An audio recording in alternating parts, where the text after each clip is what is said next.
আমার নাম রোজিনা। বিয়ের দিন বাসর রাতে জানতে পারি যে আমি নাকি গর্ভবতী আছি। কিন্তু এটা কি করে সম্ভব? কারণ বিয়ের আগে তো আমি কখনো কোনো অচেনা ছেলের সঙ্গে সম্পর্ক তৈরি করা তো অনেক দূরের কথা। আমি তো কোনো আলগা ছেলের সঙ্গে কথাও বলতে ভয় পেতাম। আমার জীবনের এই সত্যি গল্পটি শুনে আপনাদেরও চোখ দিয়ে পানি আসবে। আমার নিকাহ একজন পুলিশ অফিসারের সঙ্গে হয়েছিল। বাসর রাতে আমি যখন মুখে ঘোমটা টেনে ও মনে অনেক আশা নিয়ে আমার সাহসী পুলিশ অফিসার বরের অপেক্ষায় বসেছিলাম, তার কিছুক্ষণ পরেই আমার বর বাসার ভিতরে এসে দরজাটাকে ভেতর থেকে বন্ধ করে দিয়ে আমার কাছে এসে খুব ভালোবেসে বলল, রোজিনা, আজ আমাদের প্রথম রাত, তাই আমি এই রাতটাকে চিরস্মরণীয় করতে চাই। আর সেই জন্যই আমি প্রথমেই তোমাকে একটা উপহার দিয়ে খুশি করতে চাই। এই বলে আমার পুলিশ বর যখন আমার হাতে একটা সুন্দর দেখে সোনার আংটি উপহার হিসেবে দিয়েছিল, তখন আমি ভীষণ খুশি হয়েছিলাম। তারপর বরমশাই আমার মুখের ঘোমটা তুলে আমার দিকে তাকিয়ে বলল, মাশা আল্লাহ, রোজিনা, তোমাকে আজ ভীষণ সুন্দর দেখাচ্ছে। বরমশাই আমার সৌন্দর্যের কিন্তু অনেক তারিফ করেছিল। বরের কথা শুনে আমি তো খুশিতে লজ্জায় লাল হয়ে গেছিলাম। এমনকি আমি তো নিজেও খুব উত্তেজিত ছিলাম বরের ভালোবাসা পাওয়ার জন্য। তারপর আমার পুলিশ বর যখন অনেক ভালোবেসে আমার কাছে আসে, ঠিক তখনই আমার সঙ্গে এমন একটা ঘটনা ঘটে যে আমার পুরো জীবনটাই পাল্টে যায়। আসলে বাসর রাতে বর যখন অনেক ভালোবেসে আমার কাছে আসে আদর করার জন্য, ঠিক তখনই আমি বেহুশ হয়ে যাই। তারপর আমাকে বেহুশ হতে দেখে তো আমার বর অনেক বেশি ঘাবড়ে গিয়ে প্রথমে আমার মুখে পানির ছিটে দিয়ে আমাকে জাগানোর অনেক চেষ্টা করেছিল। তারপরেও আমার যখন জ্ঞান ফিরে আসেনি, তখন বাধ্য হয়ে বাড়িতে একটা ডাক্তারকে ডেকেছিল। এবং ডাক্তারি যখন আমার চেক আপ করেছিল, তারপরে যা বলেছিল সেটা শুনে তো আমি এবং আমার শ্বশুরবাড়ির লোকেরা সবাই খুব আশ্চর্য হয়েছিল। কারণ ডাক্তারে বলেছিল আমি নাকি গর্ভবতী আছি। কিন্তু এটা কি করে সম্ভব? ডাক্তারের কথা শুনে আমি তো হতভম্ব হয়ে গেছিলাম। তারপর ডাক্তারের কথা শুনে তো আমার শ্বশুরবাড়ির লোকেরা আমার চরিত্রের উপরে লাঞ্ছনা লাগাতে শুরু করেছিল। আসলে আমরা ৩ বোন ছিলাম এবং আমি বাসার বড় মেয়ে ছিলাম। আমি তো খুব লাজুক স্বভাবের মেয়ে ছিলাম। কলেজের পড়াশোনা পুরো করার পরে আমার আব্বু মোহাম্মদ আকরাম নামের একটি ছেলের সঙ্গে আমার বিয়ে পাকা করেছিল এবং আমার হবু বর পেশায় একজন পুলিশ অফিসার ছিল। আমার হবু বর আকরামের চাকরি দেখেই তো আমার আব্বু তাকে আমার জন্য পছন্দ করেছিল। আমার বিয়ের কথাবার্তা চলাকালীন হবু বর কিন্তু বলে দিয়েছিল যে বিয়েতে সে কোনো রকম যৌতুক নেবে না। এই বিয়েটা আমাদের দূর সম্পর্কের এক খালা ঠিকঠাক করেছিল। বিয়ে পাকা হওয়ার আগে খালা আমার অভিভাবকদের বলেছিল যে তারা নাকি অনেক ভালো মানুষ। বিশেষ করে আমার খালা হবু শাশুড়ির ব্যাপারে বলেছিল যে উনি নাকি কোনো যৌতুক নেবেন না এবং আমাকে শুধুমাত্র ২ জোড়া কাপড়েই বিদায় করে শ্বশুরবাড়িতে নিয়ে যাবেন। তারপর আমার বিয়ে পাকা হওয়ার পরে আমার শ্বশুরবাড়ির লোকেরা যখন বিয়ের দিন ঠিকঠাক করতে এসেছিল, সেদিন আমার শাশুড়ি আমার আব্বু আম্মুকে আড়ালে নিয়ে গিয়ে বলেছিল যে সে নাকি শুধুমাত্র ২ জোড়া কাপড়েই আমাকে নিয়ে যাবেন। কিন্তু ওই সময় আমার আব্বু ও আম্মু তো আমার শাশুড়ির কথার মানেটা বুঝতেই পারেনি। আসলে উনি তো সব কিছুই ডবল করে চেয়েছিলেন। ওই জন্যই উনি শুধু বারবার ২ জোড়া কাপড়ের কথা বলেছিলেন। সেদিন আমার শাশুড়ি আব্বু ও আম্মুকে বলেছিলেন যে এই বিয়েটা তো পাকা হয়েই গেছে, তাই উনি ১০ ভরি গয়না এবং বাড়ির সমস্ত ফার্নিচার নেবেন। শুধু তাই নয়, উনি নগদ ৪ লক্ষ টাকাও চেয়েছিলেন। এমনকি উনি এই কথাগুলো আকরামকে বলতে বারণ করেছিলেন এবং আমার আব্বু আম্মুকে হুমকি দিয়েছিলেন যে আকরামকে এই কথা বললে উনি কিন্তু এই বিয়েটা ভেঙে দিবেন। প্রথমে তো আমার অভিভাবকরা বুঝতেই পারেনি যে আমার শাশুড়ি এতটা লোভী মানুষ ছিলেন। কারণ আমার খালা তো তাদের ব্যাপারে অনেক তারিফ করেছিল। কিন্তু বিয়ে পাকা হওয়ার পরে আমার আব্বু আর পিছু সরতে পারেনি। কারণ আমাদের যখন থেকে দেখাশোনা শুরু হয়েছিল, তারপর থেকে কিন্তু আকরাম প্রায় প্রত্যেক দিন আমাদের সবার সঙ্গে দেখা করতে আসতো এবং সে কিন্তু সত্যিই একজন খুব ভালো মানুষ ছিল। সে তো এই ব্যাপারে জানতই না যে তার আম্মা ভেতরে ভেতরে আমার আব্বার কাছে এতগুলো যৌতুক চেয়েছিল। এদিকে আকরাম যেদিন প্রথম আমাকে দেখতে এসেছিল, সেদিনই সে আমাকে পছন্দ করে ফেলেছিল।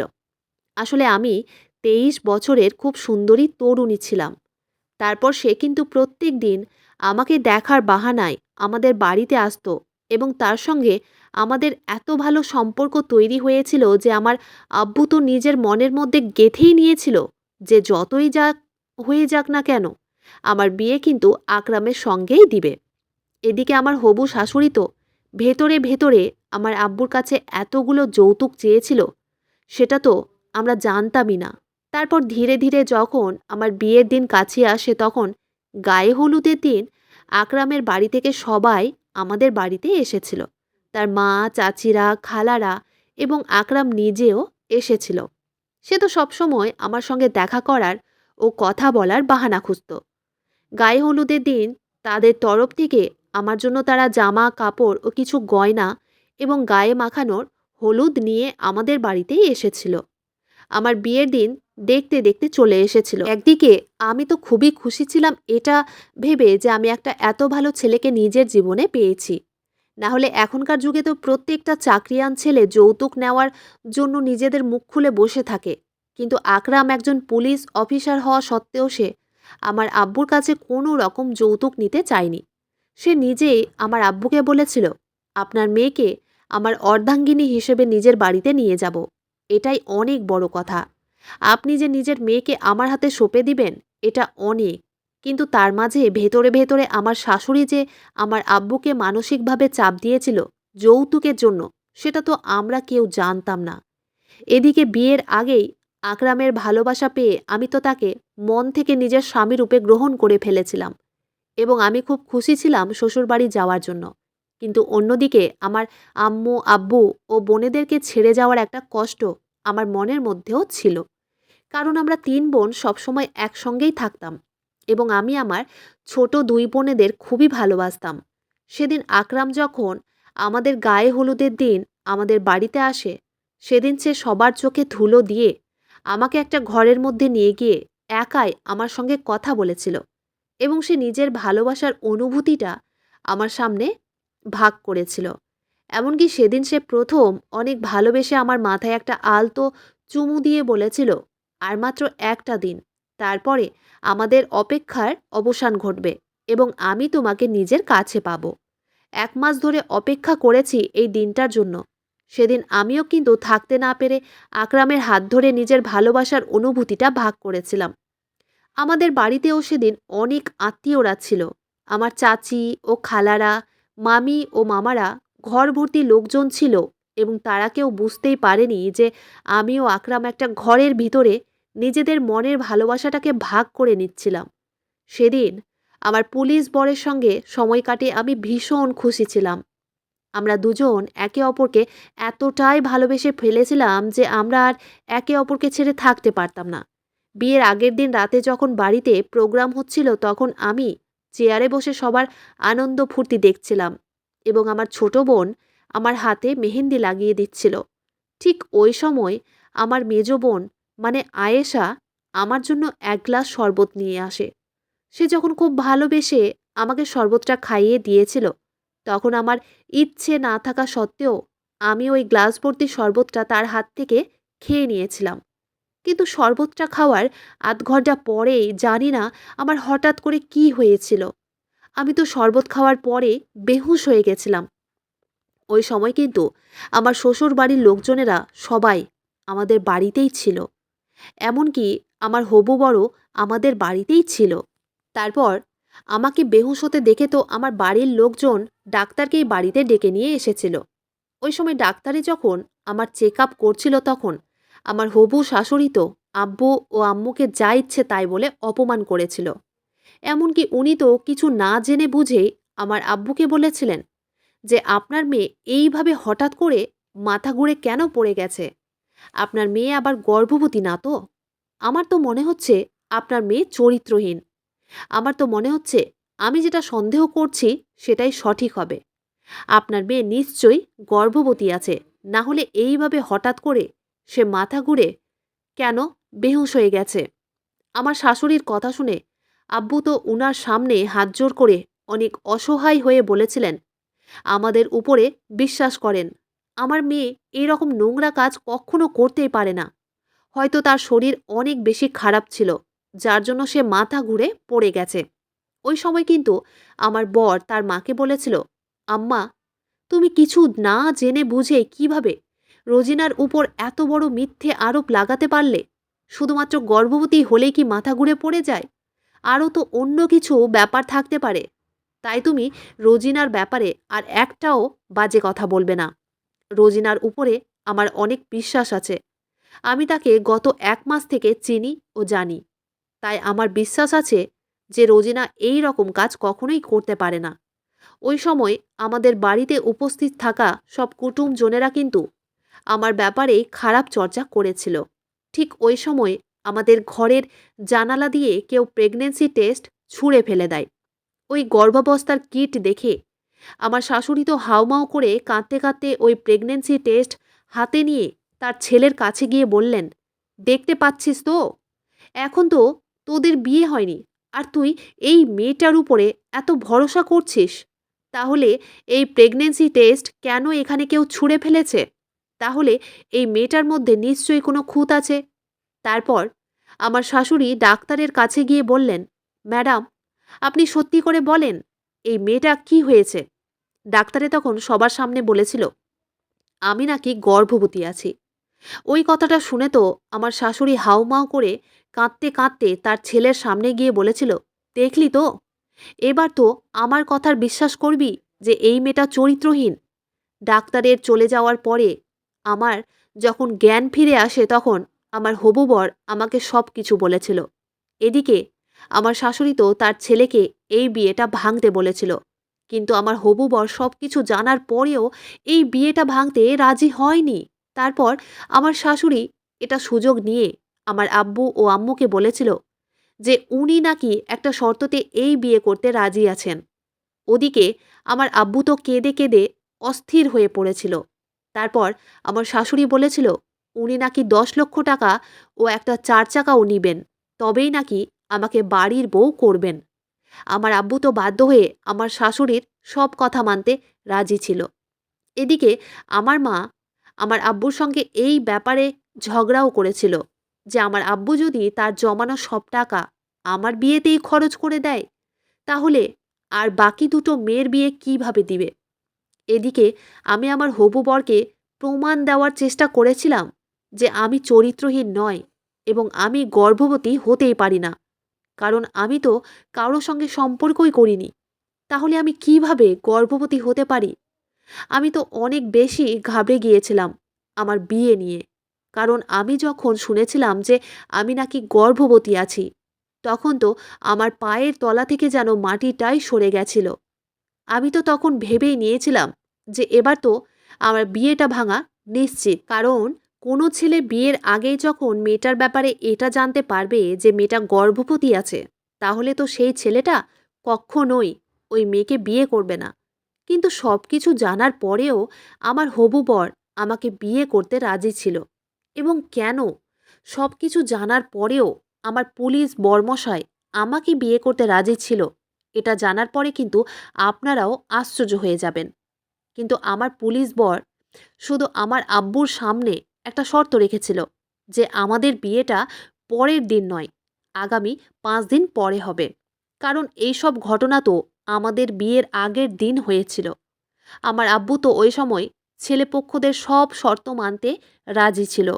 ওদিকে আমার আব্বু আমার শাশুড়ির কথা মতো সব যৌতুক কিন্তু প্রস্তুত রেখেছিল। ঘরের সমস্ত ফার্নিচার থেকে শুরু করে 10 লক্ষ টাকা, এমনকি মোবাইল ফোনও আমার শাশুড়ির যৌতুক হিসেবে চেয়েছিল। এবং সেই সমস্ত যৌতুক আমার বাবা উপরের একটা ঘরে রেখেছিল এবং সেই ঘরের আলমারির ভিতরে 10 লক্ষ টাকাটাও রেখেছিল। কিন্তু পরের দিন সকালে আমার বাবা যখন ওই ঘরটা খুলে দেখে, তখন দেখে যে আমার বিয়ের সমস্ত যৌতুক সেখান থেকে উধাও ছিল। এমনকি আমার বিয়ের 10 ভরি গয়না, 10 লক্ষ টাকা সব কিছু উধাও ছিল। এবং আব্বু তখনই বুঝতে পেরে গেছিল যে আমাদের বাড়িতে চুরি হয়েছে। আমার আব্বু তো হাউমাউ করে কাঁদতে কাঁদতে বাধ্য হয়ে আমার হবু বরকে ফোন করে সব কিছু বলেছিল। তারপর আমার হবু বর আমাদের বাড়িতে এসে আমার আব্বুকে সামলেছিল এবং আমার আব্বুকে বলেছিল, আপনি একদম চিন্তা করবেন না, আপনি সব কিছু আমার উপরে ছেড়ে দেন এবং এই সব কিছু কে করেছে তাকে ধরার দায়িত্ব আমার। এমনকি আমার বর সেদিন জানতে পেরেছিল যে এতগুলো যৌতুক তার মা আমার বাবার কাছ থেকে চেয়েছিল এবং এটা জানতে পেরে তার পরের দিন সকালে আমার বর আমাদের বাড়িতেই সব্বাইকে ডেকেছিল। তারপর আমার বর সবার সামনে তার মায়ের উপরে রাগ করে উনাকে অনেক কথা শুনিয়েছিলেন এবং বলেছিলেন, আম্মা, আমি একজন পুলিশ অফিসার, আমি সৎভাবে নিজের কাজ করি, আর আপনি একজন পুলিশ অফিসারের মা হয়ে কিভাবে এনাদের কাছে পণ চাইতে পারলেন? আপনার একটুও লজ্জাবোধ হলো না এই অপরাধটা করতে? আমি তো আপনাকে আগেই বলেছিলাম যে আমি যেখানেই বিয়ে করি না কেন আমি কোনো পণ নেব না। তা সত্ত্বেও আপনি শ্বশুরমশাইয়ের উপরে চাপ দিয়ে এই জঘন্যতম কাজটা করেছেন। এটার জন্য আমি আপনাকে শাস্তি দিব। তখন আমার শাশুড়ি কেঁদে কেটে তার ছেলেকে বলেছিল, আমি তোর মা, আর তুই আমাকেই শাস্তি দিবি? আমি তো ওই সময় মাথা নিচু করে চুপচাপ দাঁড়িয়েছিলাম, কারণ আমি তো কিছুই বুঝতে পারছিলাম না যে আমার বিয়ের দিনে এসব কি হচ্ছিল। এবং কেউ তো ছিল যে আমার ক্ষতি চাইছিল, কিন্তু কে বা কারা চায়নি যে আমার বিয়ে একজন পুলিশ অফিসারের সঙ্গে হয়? আমি তো স্বপ্নেও ভাবতে পারিনি যে আমার বিয়ের দিনে আমাকে এই সব কিছু দেখতে হবে। তারপর আমার হবু শাশুড়ি অনেক রেগে আমার দিকে আঙুল দেখিয়ে বললেন, এই সব কিছু তো এই মেয়েটার জন্যই হচ্ছে। এই মেয়েটা যখন থেকে আমাদের জীবনে এসেছে তখন থেকে একটার পর একটা ঘটনা ঘটেই চলেছে।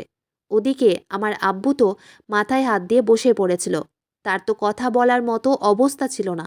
তারপর আমার হবু বর তার মাকে চিৎকার করে বলল, আম্মু, এবার অনেক হয়েছে, আপনি এবার চুপ করে থাকেন, কারণ আপনি সত্যিটা জানেন না। সত্যিটা শুধুমাত্র আমি ও রোজিনা জানি। তারপর আমার বর ওখানে উপস্থিত থাকা কবির নামের ওই ছেলেটির কলার ধরে বলেছিল, এবার তুই সত্যি কথা বল, না হলে কিন্তু অনেক খারাপ হবে। আসলে কবির আমাদের গ্রামেই থাকতো এবং কবিরের সঙ্গে আমার মেজ বোন আয়েশার খুব ভালো বন্ধুত্ব ছিল। আসলে তারা দুজনে একসঙ্গে কলেজে যেত। আমরা তো এটাই ভাবতাম যে তাদের দুজনের খুব ভালো বন্ধুত্ব রয়েছে, কিন্তু আমরা কেউ এটা জানতাম না যে কবির ও আয়েশা একে অপরকে খুব ভালোবাসতো এবং আয়েশা শুধুমাত্র নিজের কথা ভেবে আমাকে এতটা বদনাম করেছিল। এবং আমার মেহেন্দির দিনে যখন আয়েশা আমাকে ভালোবেসে শরবত খাইয়েছিল, তখন তো আমি জানতেই পারিনি যে ওই শরবতের মধ্যে আয়েশা কিছু একটা মিশিয়ে দিয়েছিল, যেটা খেয়ে আমি বেহুশ হয়ে গেছিলাম। তারপর যে ডাক্তারটা আমাদের বাড়িতে এসেছিল সেই ডাক্তারকে কবির ঘুষ দিয়ে বলেছিল যে ওই ডাক্তার যাতে আমাদের বাড়ির লোককে মিথ্যে কথা বলে যে আমি গর্ভবতী আছি, এবং এই সব কিছু আমার পুলিশ বর তদন্ত করার পরে জানতে পেরেছিল। এমনকি আমার বর আমাকে চুপচাপ হাসপাতালেও নিয়ে গেছিল সোনোগ্রাফি করার জন্য, কারণ আমি আমার হবু বরকে বলেছিলাম যে আমি সোনোগ্রাফি করতে চাই, কারণ আমি খুব ভালোভাবেই জানতাম যে আমি গর্ভবতী হতেই পারি না। তাই সোনোগ্রাফি করে রিপোর্টটা দেখার পরে আমার বর আমাকে বলেছিল এই সব কিছু যে করেছে তাকে সে খুব তাড়াতাড়ি আমাদের চোখের সামনে ধরে নিয়ে আসবে এবং শাস্তিও দেবে। তারপর সেদিন আয়েশা বাধ্য হয়ে নিজের মুখে স্বীকার করেছিল যে সে নাকি আমার হিংসেতে আমার সঙ্গে এই রকম করেছিল। আসলে আমার মেজ বোন আয়েশা ও ছোট বোন সফেদা তারা আমার সতের বোন ছিল, কারণ আমার মায়ের মারা যাওয়ার পরে আমার বাবা দ্বিতীয় বিয়ে করেছিল।